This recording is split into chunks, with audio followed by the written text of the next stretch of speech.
What's today's date? Today is the 3rd of February.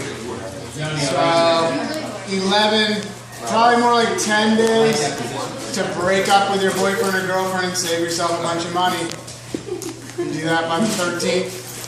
Then the best case scenario is that you date someone whose birthday is in January.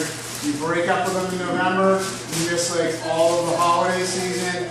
You miss their birthday, and then you miss Valentine's Day, you get back together with them on the 15th, save yourself a boatload of money. Life advice. You can grab that. That's romantic. You watched it go down.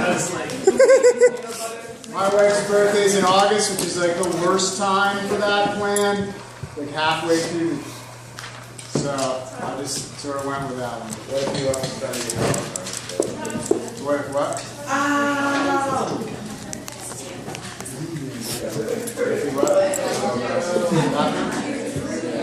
Alright, so we're going to start today by doing a little bit of writing about a pretty loaded question, and we'll talk through it a little bit. And like I said, we won't solve it, but we'll hopefully get it into your consciousness here about authors and our own sort of perspectives and the perspectives of others as we read. So we did watch the TED Talk on Friday and talked about single story a little bit. Again, not trying to solve it, just sort of thinking about it.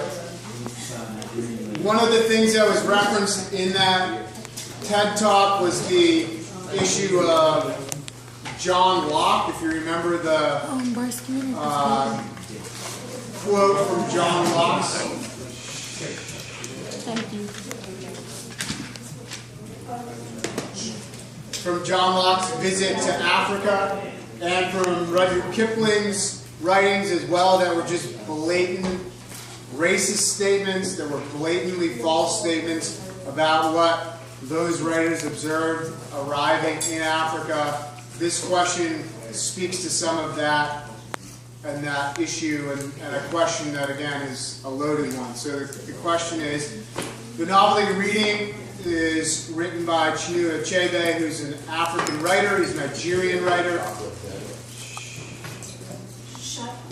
So prior to Things Fall Apart, the most famous novel about Africa was called Heart of Darkness. It was fiction. This Heart of Darkness was written by a European. His name is Joseph Conrad. You may be familiar with his work. Heart of Darkness is his most famous work. And here's the question. Is a writer's race or ethnicity relevant when you are evaluating a novel? Is race an issue? Does race matter? Does ethnicity matter when you're evaluating a novel? I think I just left the word A out of there, so I'll go punch that back in. I want you to write for 2 minutes about that. Just about that question. I'm not asking you to solve it. I'm just asking you to sort of walk through your minds and opinions. So just write in response to that for 2 minutes, and that time starts now. What do you mean by evaluating? Like, evaluating what? The authenticity or? Yeah, I left that vague on purpose. That's sort of what I think, but I think that diverts into a really, like, people back out of the conversation. Oh, sorry guys, here's my